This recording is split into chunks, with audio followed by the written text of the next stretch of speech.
साथियों सलाम, नमस्ते, सत श्री अकाल और जय भीम जोहार। साथियों जैसे जैसे तारीख नजदीक आ रही है, यानी कि राज्यसभा चुनाव जो वोटिंग होनी है, मतदान हो रहा है, तो कोहराम सा सिर्फ नहीं बचा हुआ, कई रोचक कहानियां सामने आ रही, कई परतें खुल रहे हैं, कई लेयर है इसके दोस्तों।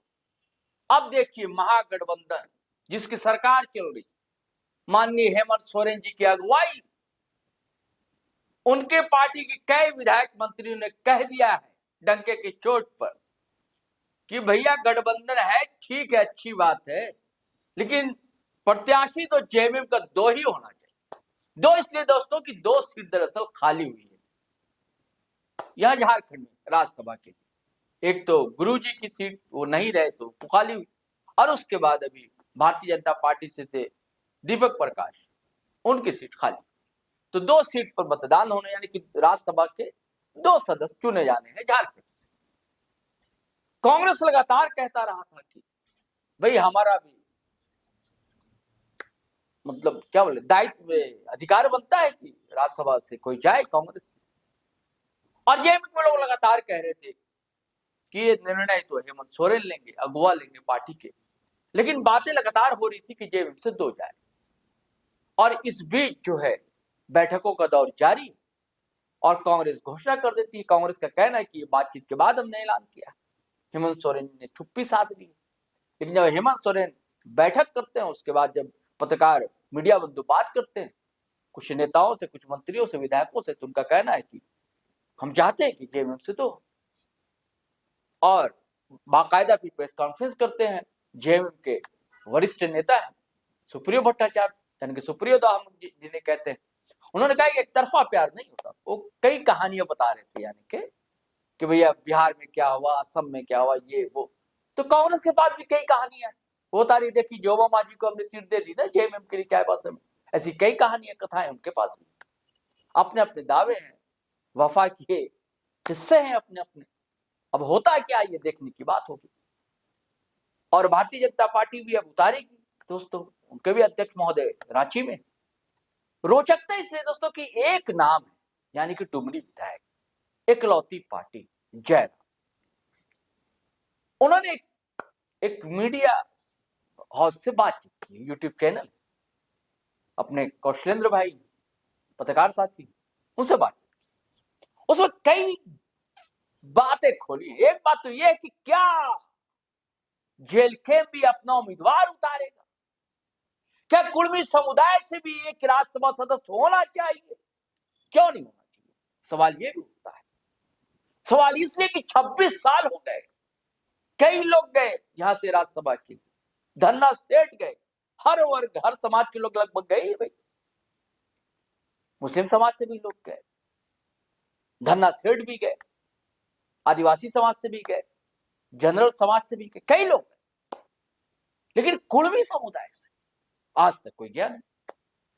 जबकि अच्छी खासी आबादी, कहा जाता है कि 25 से 30% आबादी यहां पर।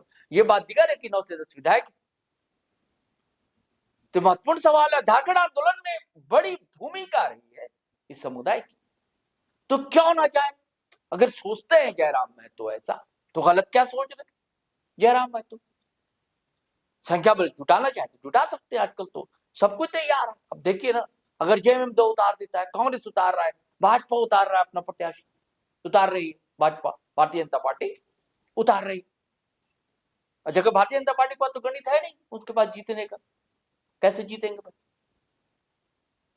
और अगर जेएमएम दो उतार देता तो वो भी कैसे जीतेगा भाई, जबकि कांग्रेस के भी प्रत्याशी रहेंगे, तो उतारने में क्या?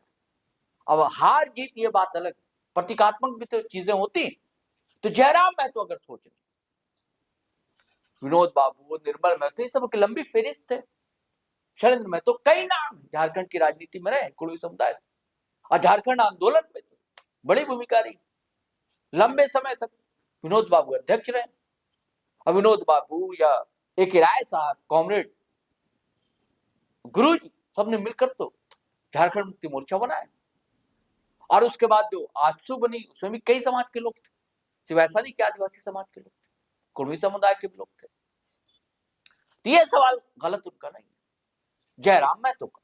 और एक बात और बड़ी कह दी जयराम महतो कि देखिए कुणबी समुदाय जो है वो नया सोच रखता है, वो देखता है, बदलाव को समझता है और उस अनुसार काम करता है कि और दूसरा समुदाय वो नाम नहीं लेते, वहां परिवारवाद, वो समुदाय परिवारवाद को मानता है। अगर पिता को नेता माना तो बेटे को भी नेता मानता है। और हमारे ऐसा नहीं होता है, हमारा समाज नेता बदलता रहता है। अब आप समझिए इसको। अब जैसे एक दौर था विनोद बाबू का, एक दौर था निर्मल बाबू का, एक दौर था सुदेश बाबू का, एक दौर अब जयराम बाबू का है। जयराम कुमार महतो जो जेल के सुप्रीमो है और डुमरी से विधायक। हम लोग उस दौर में कहते भी थे जब विधानसभा चुनाव हो रहा कि हर 2 दशक में नेतृत्व बदलता है कुर्मी समुदाय। तो उन्होंने ये बात दर्ज की कि हमारे यहाँ परिवारवाद नहीं चलता है, हमारा समाज देखता है, उसके अनुसार काम करता है, अपना नेतृत्व बदलता है। तो साथियों मान लीजिए ये सवाल बड़ा है ना कि एक बड़ा समाज, उस समाज से कोई भी आज तक राज्यसभा नहीं किया, और मान लीजिए जयराम महतो ने उतार दिया अगर, तो फिर क्या होगा? जो 9-10 विधायक के कुर्मी समुदाय से आज सदन झारखंड विधानसभा में अलग अलग दल से खलबली तो मच जाए। और अगर मान लीजिए कोई जीता भी नहीं तो ये मैसेज जो है जयराम बाबू ने अपने समाज को दे दिया कि चिंता करने वाले कोई अगर है आपका तो भैया हम ही है। बात होती है पश्चिम बंगाल चुनाव की, तब वो कहते कि देखिए बदलाव, ठीक है उन्होंने कहा अमित शाह साहब कि भाई कुड़माली को हम दर्जा देंगे, उन लोगों को बात भेजे में आ गई और उन्होंने वोट दिया भारतीय जनता पार्टी को। लेकिन फिर उसके बाद ये भी देख लेगी कि अगर ऐसा नहीं करती है सरकार भारतीय जनता पार्टी की तो फिर नया नेता चुन लेगा। इसमें गलत क्या? हर समाज को, हर वर्ग को अपने बारे में सोचना चाहिए और नेता भी बदलना चाहिए। अगर नेता काम नहीं कर रहा तो बदल दीजिए। परिवारवाद क्या होता है? तो हमारा समाज भैया परिवारवाद नहीं मानता और अंततः फिर कह दिए कि कोई ठीक नहीं है कि हम अपना उम्मीदवार खड़ा करें और वोट किसे देंगे अगर वो, तो फिर तो भैया अपने समाज जिसे खड़ा करवाएंगे उसे देंगे। और अगर सपोज मान लीजिए वो नहीं होता तो किधर वोट देंगे?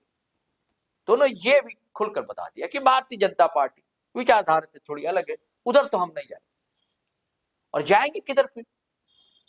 ये सवाल उठता है। तो उनका कहना है कि जो झारखंडी अस्मिता की बात करने वाला होगा, झारखंडियत से जुड़ा जो प्रत्याशी होगा या जो दल होगा, तो आप समझ जाइए कि कौन दल फिर बच जाता है। क्योंकि आपको पता है कि फिर जो कांग्रेस के प्रत्याशी उनका जेल के विरोध कर चुका है कि वो बाहरी, अब बिना कहे आप बिटवीन द लाइन समझ जाइए कि फिर किस प्रत्याशी को ये वोट दे सकते हैं। सब कुछ साफ साफ। और एक बात और कही कि अब तक तो कोई बातचीत नहीं की। अगर कोई बातचीत हमसे करना चाहता है करेगा, कोई पार्टी करती है, कोई प्रत्याशी करता है, तो भैया आपको जो 5 करोड़ मिलता है साल में, हमारे विधानसभा क्षेत्र के लिए आप कितना देंगे? उसके कितना फंड देंगे आप? अगर वो वादा करता है उनकी निष्ठा तो कोई संदेह नहीं होता, उनके वादे उनकी नीयत साफ होती तो विचार किया जाए। चलिए साथियों चलते हैं, लेकिन बम तो फोड़ दिया है जयराम कुमार महतो। हम नए वीडियो के साथ फिर हाजिर होंगे आपको नई नई रोचक कहानियों के साथ। लेकिन आपसे गुजारिश है कि पहली बार आए तो चैनल सब्सक्राइब कर लीजिए, फेसबुक पर देख रहे हैं पेज फॉलो कर लीजिए और वीडियो को धड़ाधड़ शेयर कीजिए, लाइक कीजिए, कमेंट कीजिए। आज्ञा दीजिए, इजाजत दीजिए। जय हिंद, जय भारत।